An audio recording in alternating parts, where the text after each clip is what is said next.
¿Qué tal? Muy buenas tardes, bienvenidos a Infobae Televisión. Hoy vamos a hablar del tema de sedentarismo, cuántas horas por día nos pasamos sentados, escribiendo nuestros trabajos, subimos al auto, seguimos manejando, siempre sentados, siempre sin movernos, y realmente tiene muchas consecuencias y graves en algunos casos para la salud. Así que para ello hoy lo tenemos al doctor Alejandro Drueto. Él es traumatólogo y especialista en cirugía de cadera y rodilla, y él nos va a contar un poquitito esto de... ¿Qué tal, Alejandro? ¿Cómo estás? ¿Qué tal? Somos muy sedentarios los argentinos, nos cuesta mucho hacer ejercicio físico. Es un alto porcentaje y de hecho está aumentando cada vez más. En la línea etaria de los 15 a los 18 años ha aumentado muchísimo, porque generalmente es muy difícil poder, digamos, cuantificar el sedentarismo en la población. Vos el sedentarismo en la población lo cuantificás cuando ves la cantidad de chicos obesos que existen, de chicos diabéticos que existen, y de la falta de actividad en general. Digamos, el sedentarismo es una forma de inactividad, es una forma de falta de actividad física, ¿no? Por eso te decía, es muy difícil cuantificarla. Pero, digamos, uno lo que observa es eso en los chicos en los cuales empiezan a aumentar el grado de exigencias con su computadora, con su actividad de recreación, pero no física, es una recreación tecnológica, es una recreación televisiva, a veces ni siquiera es intelectual, es una recreación diferente a la que se hacían años atrás. Pero, digamos, el sedentarismo en el grupo etario de los 15 a los 18 ha aumentado significativamente. De hecho, digamos, a partir de los 25 años uno después divide, ¿no?, el grupo etario de 25 a 50 y de 50 a 70 años. La realidad es que ha aumentado mucho más lo que se llama la morbimortalidad, ¿no?, las patologías asociadas a una enfermedad. El sedentarismo no es una enfermedad, y es una enfermedad crónica en realidad, porque el sedentarismo, además de tener signos, tiene síntomas, y todo eso genera distintos tipos de enfermedades. Por ejemplo, la obesidad, que es una enfermedad, la diabetes, el aumento del colesterol, digamos, enfermedades cardiovasculares, todo eso, digamos, repercute, y a la larga, a futuro, en pacientes de 50, 60 años, eso se ve significativamente, ¿no? Porque ha aumentado, yo te digo, todo el índice, lo que es índices de obesidad, índices de diabetes e índices de colesterol aumentados. Ahora, ¿cuál es el mínimo de ejercicio físico que debería hacer una persona adulta por día? A esa gente que no le gusta ir al gimnasio, esa gente que detesta hacer una rutina de gimnasia todos los días. ¿Cuál sería el mínimo que debería hacer diario, o al menos cuántas veces por semana? Mira, la recomendación, digamos, universal, ¿no?, en este sentido, y en las grandes empresas multinacionales, la recomendación es 30 minutos de caminata 5 veces a la semana. O sea, que no hace falta correr, solo con caminar. No hace falta correr. O sea, de hecho, muchos dicen, bueno, voy a hacer 15 minutos de bicicleta intensivo. Eso no sirve, eso no sirve. Lo que sirve es actividad física en tiempo. De hecho, digamos, siempre se debe hacer consultas médicas, ¿no?, para ver si uno puede o no hacerlo. La caminata, la actividad física, digamos, de alto rendimiento, la caminata es algo que uno no necesariamente tiene que ir a un médico para preguntarle, ¿puedo caminar?, sino que directamente puede empezar a realizarla.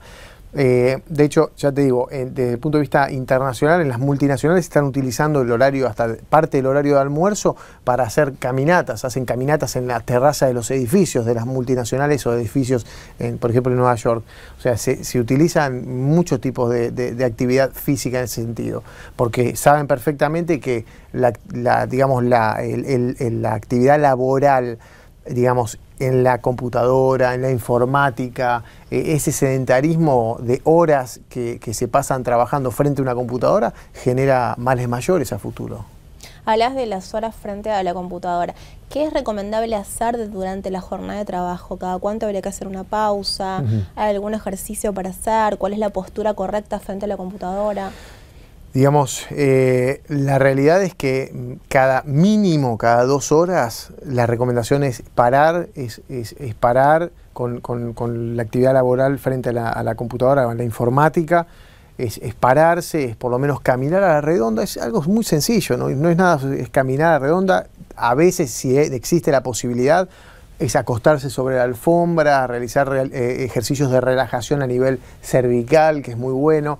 Y obviamente todo lo que es lo ergométrico, ¿no? Que se está utilizando mucho en las empresas donde, digamos, se coloca la pantalla en una posición adecuada, la cabeza en una distancia adecuada de la pantalla, que son no menos de 50 centímetros, o sea, el tipo de asiento que se utiliza, el tipo de mouse y de apoyo de muñeca que se utiliza, todo eso se está trabajando mucho y ha mejorado todo lo que es las tendinitis. Estos son índices que miden generalmente las ART, que miden, digamos, los riesgos de trabajo, ¿no? Y miden las lesiones que se están generando producto de la actividad laboral.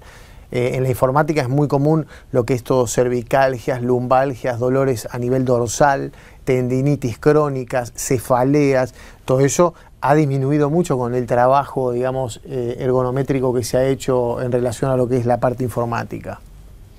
Ahora, ¿cómo se puede convencer a una persona, a esa gente que está negada con el tema de la actividad física, cómo se los puede motivar a que empiecen a hacer actividad física y qué controles deben hacerse antes de iniciar una actividad? Hay gente que es muy sedentaria, hay gente que detesta el deporte, detesta el deporte. Esfuerzo. Entonces hay que buscarle de alguna manera. Lo que pasa es que el sedentarismo provoca alteraciones fisiológicas francas en el organismo, fisiológicas francas, y además provoca alteraciones sociales, ¿sí? Y de interrelación, ¿no? Me refiero, sociales y, digamos, corporales. Todas esas alteraciones hay que mostrarle que te está provocando y te está causando tal o cual cosa. Y por otro lado, hay que ir por el lado de qué es lo que le gusta. Por ejemplo, hay señoras o señores, señoras generalmente que le gusta mirar novelas, y bueno, una de las posibilidades es la bicicleta fija frente al televisor, digamos, realizando la actividad física, y a veces no se dan cuenta que aunque sea algo muy lento y muy, digamos, y sostenido en el tiempo, están 1 hora u hora y media haciendo bicicleta fija. Eso hay que tratar por ese lado. No sirve el decir, bueno, no, voy a meter un chapuzón, hice natación. No sirve hacer 10 largos ida y vuelta. No, lo que es importante es sostenido en el tiempo y diariamente. ¿Y qué pasa con la gente que es mayor de 60 años, de 70 años? ¿Qué tipo de ejercicios pueden hacer? Digamos, ahí lo que se ve con ese tipo de pacientes es que se repercute, si, digamos, tiene un antecedente de un sedentarismo franco o crónico, lo que uno observa es que se repercute mucho sobre las articulaciones, sobre los músculos en general. Son pacientes que o tienen leves fibromialgias o tienen un poco de artrosis. Bueno, ese tipo de pacientes, la recomendación número 1 es un poco la que te comentaba, ¿no? O sea, poder hacer un poquito de bicicleta fija, la natación, tanto en verano como en invierno. La natación la natación en pileta climatizada es lo mejor para ese tipo de pacientes, porque la musculatura se relaja, la parte articular, digamos, se mueve mejor, esa es la realidad, uno es lo que ve, por lo menos, por eso uno le recomienda a los pacientes que hagan, digamos, que vayan a las termas, que vayan a hacer actividad física en las termas, porque el agua caliente genera, digamos, una mejoría y uno lo ve en las articulaciones. Pero básicamente eso, caminar, caminatas, tratar de hacer algo de golf, un tenis tranquilo si es posible, o cinta o bicicleta fija, ¿no? Si se puede hacer la natación con pileta climatizada, es lo mejor para ese tipo de pacientes. Hablabas recién de la artrosis. ¿La artrosis puede estar causada directamente por el sedentarismo?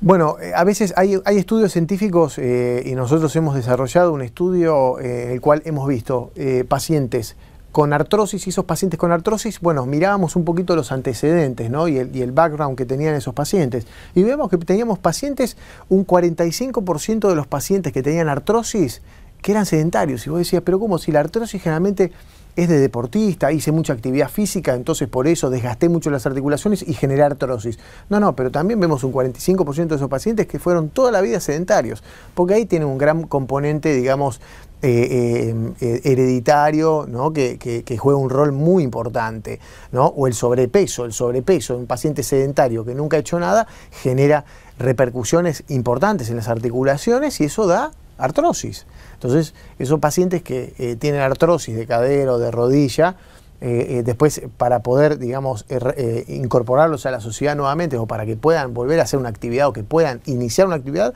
o les tenés que hacer tratamientos o los tenés que operar, no te queda otra opción, ¿no? Pero previamente tenés que, digamos, intentar en lo posible mejorarle el estado fisiológico del organismo, ¿no? El estado sí de salud del paciente. Hablas de tratamientos para la artrosis. ¿Hay algún tratamiento nuevo, novedoso, algo especial o distinto para artrosis? En realidad, la artrosis es una enfermedad degenerativa, progresiva y crónica. O sea, el paciente que tiene artrosis nunca va a estar mejor, siempre va a estar peor. Esa es la realidad. Entonces, es importante que la audiencia sepa eso, porque hay muchos tratamientos que se venden como mágicos. No hay nada mágico en todo esto. Hay tratamientos que son más efectivos y otros menos efectivos y depende del grado de artrosis que se tenga. Hoy en día uno de los tratamientos más efectivos, digamos no curativos, pero efectivos en el tratamiento de artrosis leve a moderado, es lo que se llama el plasma rico en factores de crecimiento, el plasma rico en plaquetas. Eso lo que hace es genera, digamos, un estímulo para el cartílago articular y eso regenera tejido, regenera cartílago en ese caso. Es una oxigenación de la articulación, mejora el estado en sí de la articulación.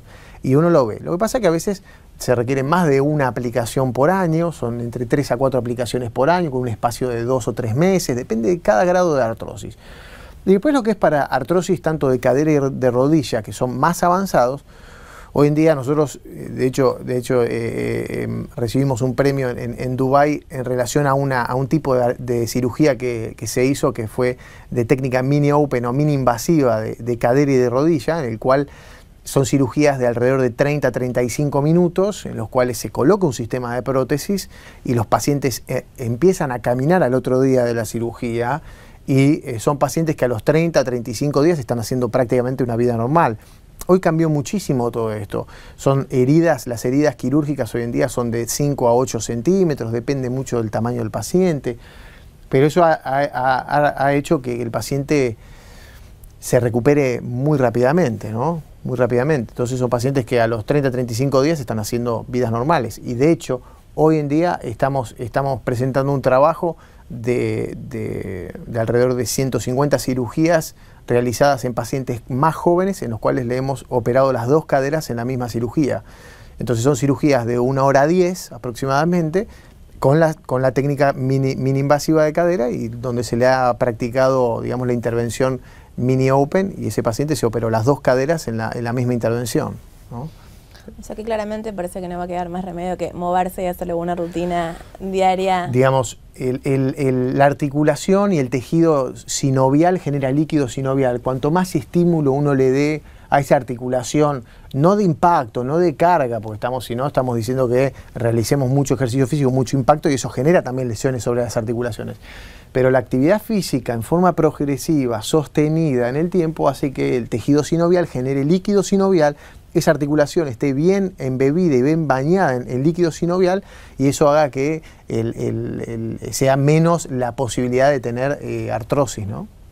Alejandro, bueno, muchas gracias por haber estado con nosotros gracias hoy. a ustedes. Y a ustedes los esperamos en una nueva emisión de Infobae Televisión. Gracias por estar ahí.